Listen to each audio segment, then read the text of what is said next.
علیکم ناظرین، میں رئیس اعظم حیدری مسلمانوں کے حقوق پیش کر رہا ہوں، سماعت فرمائیں۔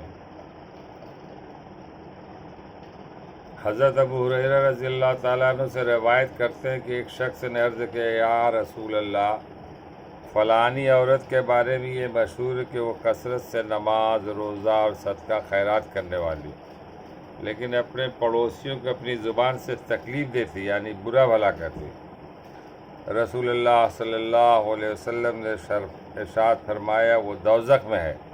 پھر اس شخص نے عرض کیا، یا رسول اللہ، فلانی عورت کے بارے میں یہ مشہور ہے کہ وہ نفلی، روزہ، صدقہ خیرات اور نماز تو کم کرتی ہے، بلکہ اس کا صدقہ خیرات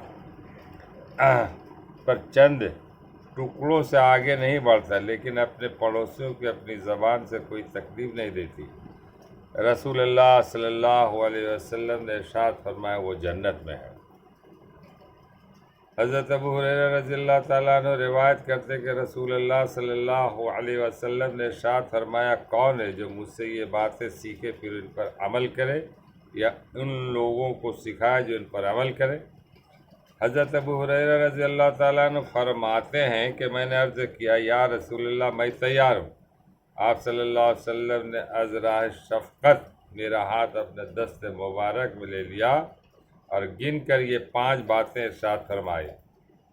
حرام سے بچو، تم سب سے بڑے عبادت گزار بن جاؤ گے۔ اللہ تعالیٰ نے جو کچھ تمہیں دیا اس پر راضی رہو، تم سب سے بڑے غنی بن جاؤ گے۔ اپنے پڑوسیوں کے ساتھ اچھا سلوک کرو تو مومن بن جاؤ گے۔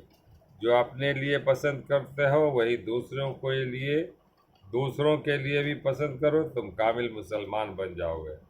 زیادہ ہنسا نہ کرو، کیونکہ زیادہ ہنسنا دل کو مردہ کر دیتا ہے۔ ترمذی۔ اللہ تعالی ہم لوگوں کو پڑھنے اور سننے سے زیادہ اور مسلمانوں کے حقوق پر جو ہے نا عمل کرنے کی توفیق عطا فرمائے۔ کتنی وعید!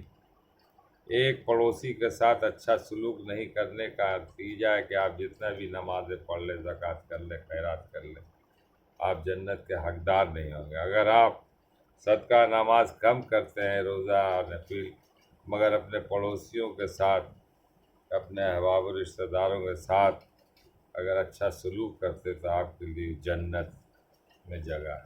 آمین۔ اس ویڈیو کو دور دور تک پھیلائیں، یہ بھی ایک صدقہ جاریہ ہے۔ اللہ کرے کہ یہ باتیں آپ لوگوں کے دل میں، ہمارے دل میں اتر جائیں۔ آمین۔ السلام علیکم ورحمۃ اللہ وبرکاتہ۔ میں رئیس اعظم حیدری، کولکتہ، انڈیا۔